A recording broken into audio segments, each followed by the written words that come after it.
How to change your reservation dates on Hilton. Hi everyone, I'm here to assist you today. Without any delay, let's jump right in. First, open the Hilton app on your device. Make sure you're logged into your account. Here, click on Stays at the bottom. After you click on Stays, you can click on Find Your Stay, add your confirmation number, all these information and such, or you'll also find your stay in here. After you find your stay in here, click on Edit for room and plan selection. Here, you can click on Change Dates if it offers date edits, and it will change your rates according to that as well.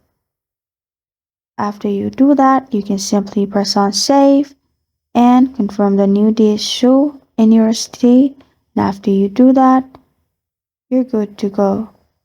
This is how to change your reservation dates on Hilton. Thank you for joining me today. If this video helps you out, please leave a like and subscribe for more. Got a question or want to suggest a topic? Comment below. Thank you for watching.